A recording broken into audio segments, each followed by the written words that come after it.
আসসালামু আলাইকুম। খুব দুঃখের একটা বিষয় আপনাদের সাথে শেয়ার করতে চলেছি।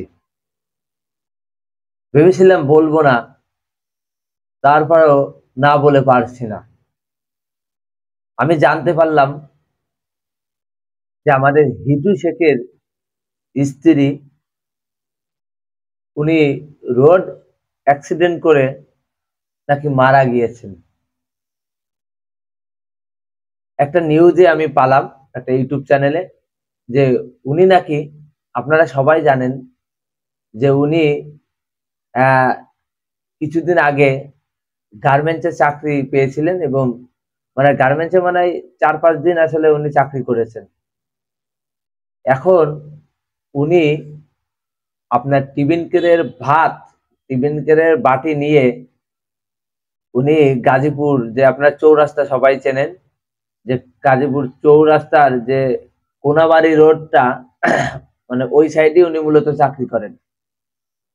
এখন উনি নাকি আসলে একটা বাস দাঁড়ানো ছিল, সেই বাসের সামনে দিয়ে রাস্তা পার হচ্ছিল।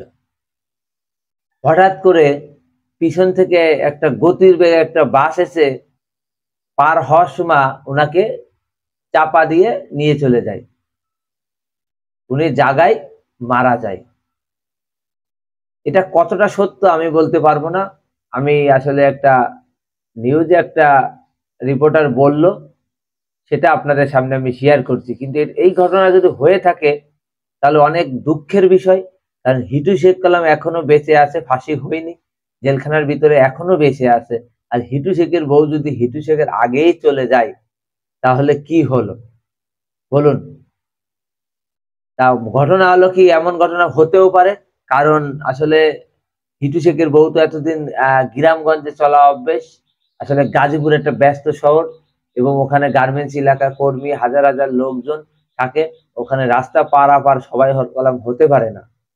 তাই হিটু শেখের বউ যে এই যে দুনিয়া ছেড়ে চলে গেল, হিটু শেখকে আসলে ছেড়ে চলে গেল, হিটু শেখের যে দুই ছেলে রাতুল শেখ এবং সজীব শেখকে আসলে কষ্ট দিয়ে চলে গেল, এটা খুব দুঃখের বিষয়।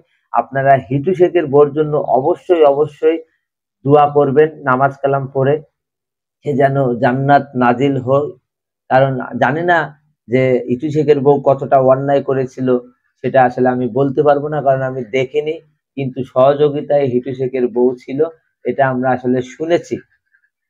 কিন্তু মূলত যে আসামি, যে অন্যায় করেছিল হিটু শেখ, সে কলম ফাঁসির রায় গলায় দিয়ে সে কলম জেলখানায় হাজতখানায় হাজত খাটছে।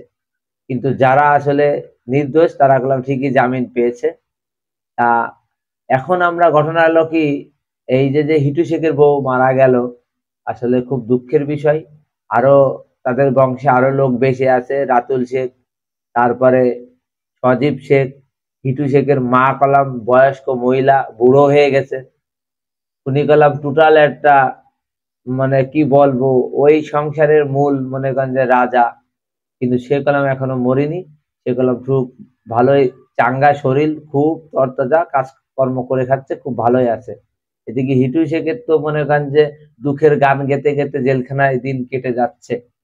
এদিকে আপনারা জানেন যে রাতুল শেখ নতুন বিয়ে করে রিল্যাক্সে সংসার করছে। সজীব শেখও বিয়ের প্রস্তুতি নিচ্ছে, কারণ হামিদার সঙ্গে তো তার ডিভোর্স হয়ে গেছে।